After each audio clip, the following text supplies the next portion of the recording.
The internet is a strange place. From the inception of the internet, it has been home to countless mysteries and an uncountable number of disturbing posts with no answer in sight. Some housing dark secrets and others just people's art projects. Some finding an eventual end and others still to this date have yet to be solved. In this series, I bring you all of what the internet offers on the weirder and sometimes even darker side. Grab something to snack on and get ready for Strange Internet Oddities Part 1.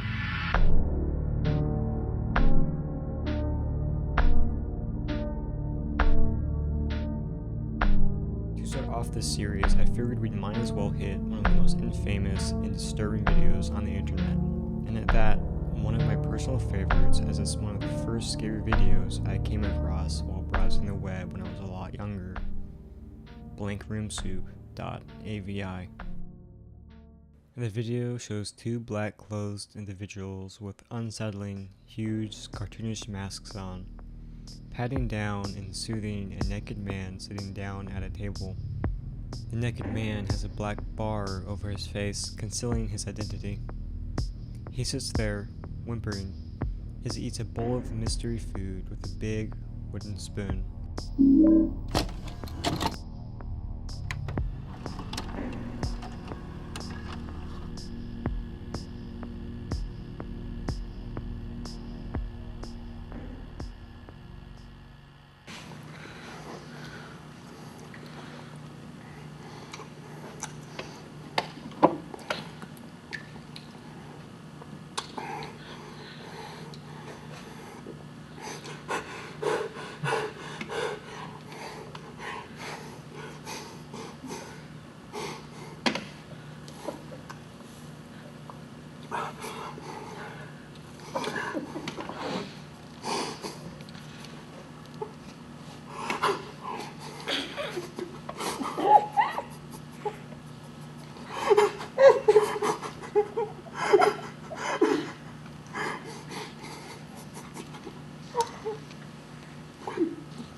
What makes this video even more interesting is that the costumes the two people wore were in fact stolen.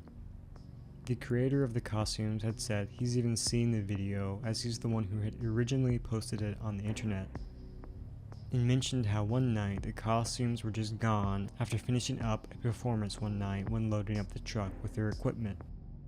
It could have been stolen by anyone. The creator of Ray Ray, that's the name of the two mascots, said that when he had gone home that night, he had received an email with a blank room soup video attached. Soon after is when he had uploaded it. He also mentioned how the Ray Ray characters moved exactly how the actors wearing them on performance had trained. So, whoever stole the costumes had been either watching them for a very, very long time, or maybe it was one of the original actors who trained with them. Either way, the video is disturbing whether or not it's an art project or something more sinister. Under Paris lies the catacombs. It houses over 5 million human remains, as it was built to help ease the city's problem with an overabundance of cemeteries. The catacombs extend throughout the intestines of Paris, sprawling hundreds of miles beneath the city. The footage I'm about to play shows an unknown man lost in the labyrinth. This is Paris Catacombs.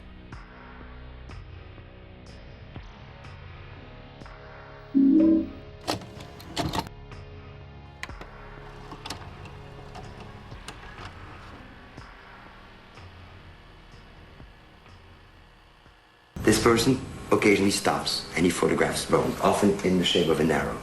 These arrows point in a direction.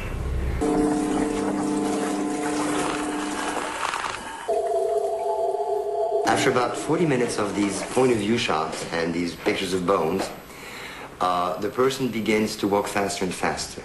Then he begins to run. We hear his breathing get louder and louder, as though something was scaring him. He's frightened, he's frightened. Occasionally he stops, perhaps to try to decide which way to run among all the many different corridors. He's running faster and faster and faster, deeper and deeper into the catacombs. And all of a sudden, he drops the camera. He just dropped. The camera just drops on the ground and keeps rolling. And you see his feet just run away.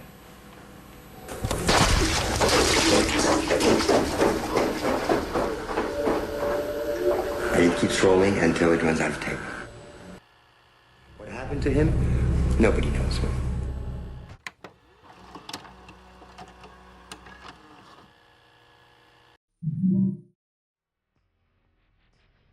As he said in the video, no one knows if the man who dropped the camera made it out or died somewhere in the maze of the catacombs. If he did make it, he hasn't reached out to anyone saying that was him, and in my opinion, he probably did pass away down there. It seems unlikely that he escaped seeing how panicked he already was. Batteries only last so long.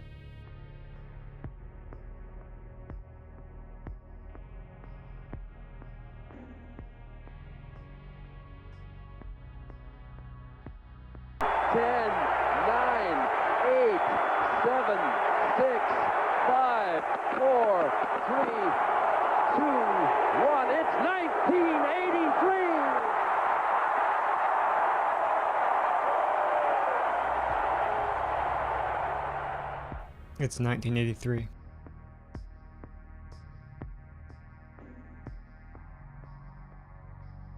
The compact disc had just been introduced in Europe and North America.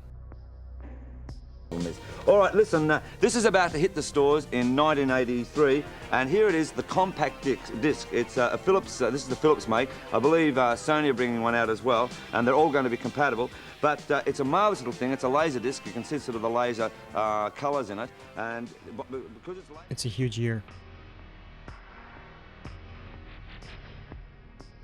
The Cabbage Patch Kids craze starts, leading to mass adoptions. Welcome to another holiday shopping season. When the doors opened at this Wilkes-Barre, Pennsylvania store, the pushing and shoving began. One woman was knocked to the floor and suffered a broken leg.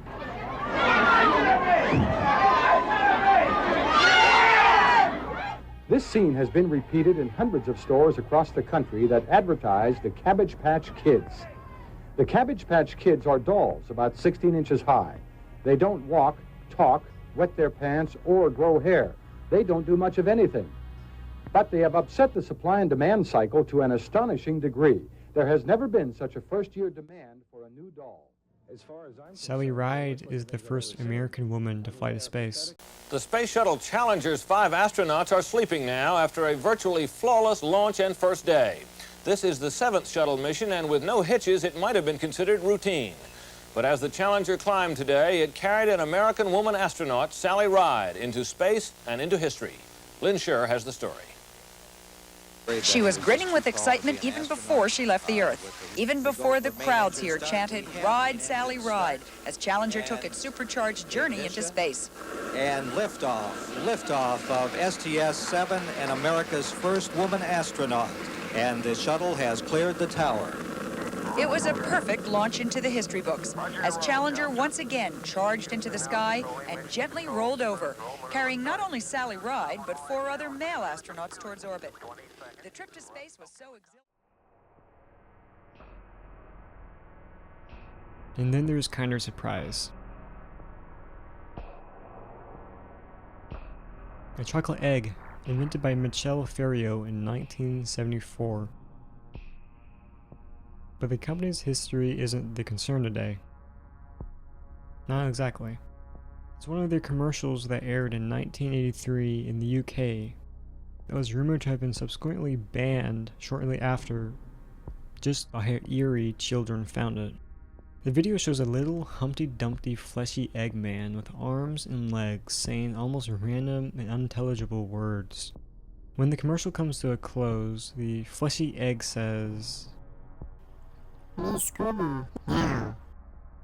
Before falling backwards, screaming his last words. Wee. That was the last time anyone saw him.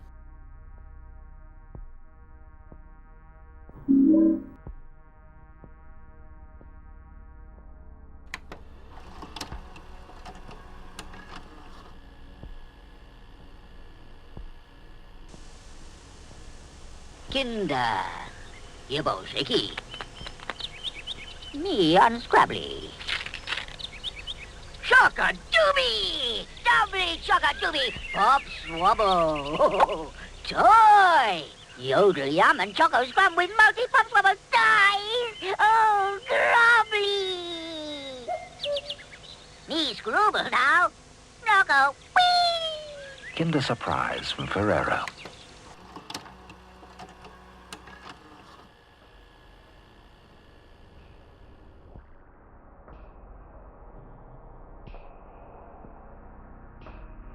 Birmingham, New York, September 28, 1972. Two rafters were caught up in a storm on Susquehanna River. They were swept in below the rock-bottom Low-Head Dam, leading to a nightmare that killed a total of 3 people and injured more. As the current kept the two rafters in a life-and-death situation, a boat was sent out in a hurry with 3 firefighters aboard. With the strong rushing water, the small boat was flipped, leading to the first death of this hell. The 2 rafters were saved, and the other 2 firefighters made it, except for one. His body was still in the rushing, turbulent water. On the next day, there was a mission to rescue the body of the deceased firefighter, who risked and ultimately lost his life to save the 2 rafters. However, the nightmare wasn't over yet. It was just the beginning. As they sent a new boat out, it was met with the same fate as the last. As it and the crew rushed into the wild waters, aboard the fire chief and 2 other firefighters, it capsized almost immediately, mimicking exactly what happened the day before, launching another 3 into the grasp of this dam, and yet the horror was still yet to end. As the new capsized boat was lost to the water, losing the life of another 2 more firefighters, another one was sent out. This time aboard the boat were 2 police officers. And sadly, not to my surprise or yours, once again the 3rd boat flipped. The other 2 officers luckily made it, and the 1 firefighter on the body recovery boat survived. The whole ordeal led to the loss of 3 people. Here is the footage of the body recovery, and warning, the video is disturbing. It shows the firefighters and police officers struggling as they try to stay afloat in the strong current of water.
This is the final video, and it's terrifying in a much different way than the others I've shared so far. This Is Your Life, a 1950s talk show hosted by Ralph Edwards and aired through revisions from 1948 to 1983. The show would get interesting guests on and reflect on their lives, even bringing in people the guests knew before, such as family members or friends, and sometimes people that had an impact on their life that they never even met. Such is the case for an episode that aired May 1955, 10 years later after the atomic bombs fell on Hiroshima and Nagasaki.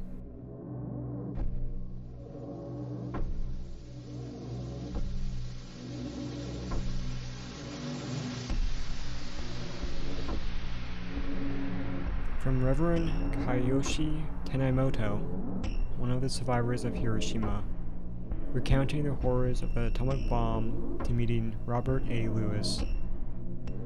The whole episode felt exploitive, and in no better words, it was only for better ratings. Tanimoto, as every other guest on the show, was never told who he'd meet face to face with. Yet, in this episode, he was face to face with one of the two men that bombed his home country.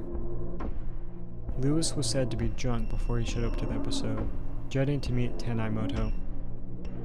In his segment, you can hear his voice shake and him about to cry as he delivers his last line before shaking Tanimoto's hand and leaving. Here is the video.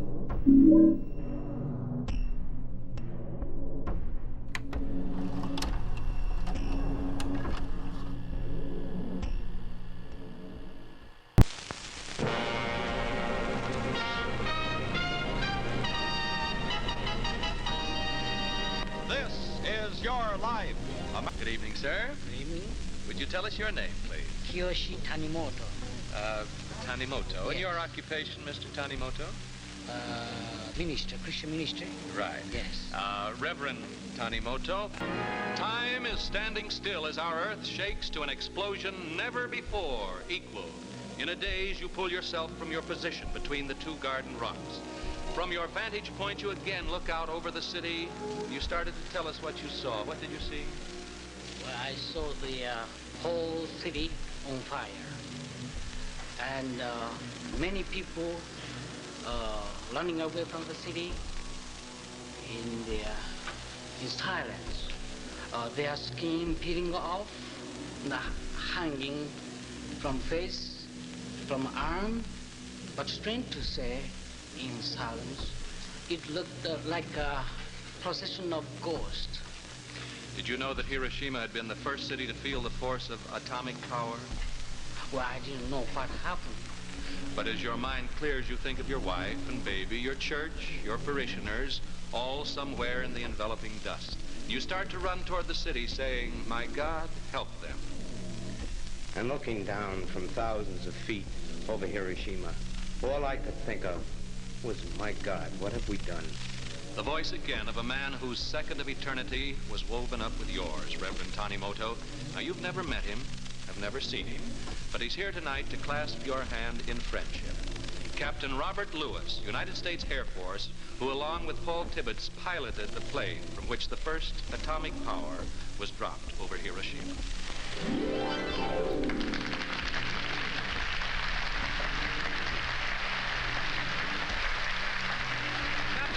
Come in here, close, and would you tell us, sir, of your experience on August 6, 1945?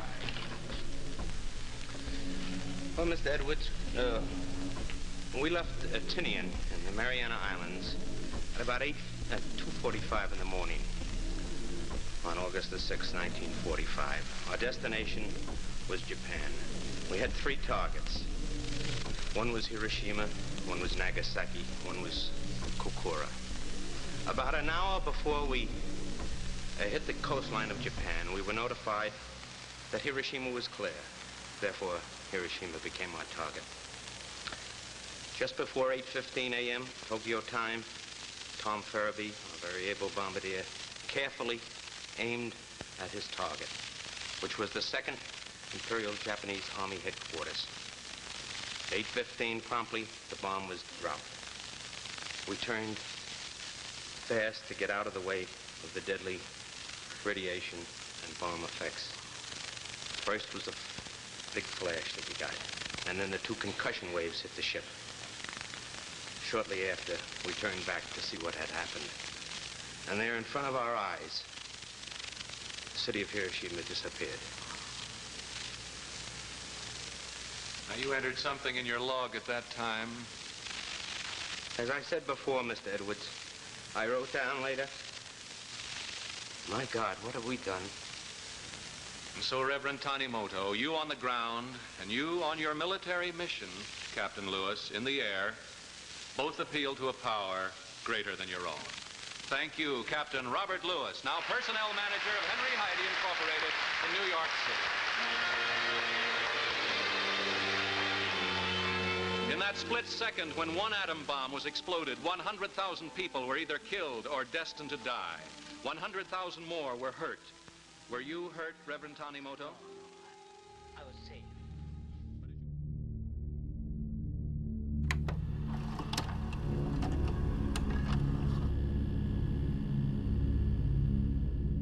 As exploitative as the show This Is Your Life was, the episode only had a positive outcome between Lewis and Reverend Tanimoto, as both of the men wrote to each other, and apparently became friends afterwards.